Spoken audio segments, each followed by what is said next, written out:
Hello friends, welcome to my YouTube channel geography. কেমন আছো সবাই? আজকে আমরা দেখব ভারতের মৌসুমি বায়ুর প্রভাব। দক্ষিণ পশ্চিম মৌসুমি বায়ুর ফলে ভারতে বৃষ্টি হয়।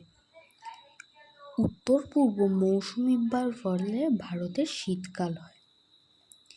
ভারতের অর্থনীতি এবং কৃষিকাজ মৌসুমি বায়ুর উপর নির্ভরশীল। মৌসুমি বায়ুর ফলে করমণ্ডল উপকূলে বছরে দুবার বৃষ্টিপাত হয়।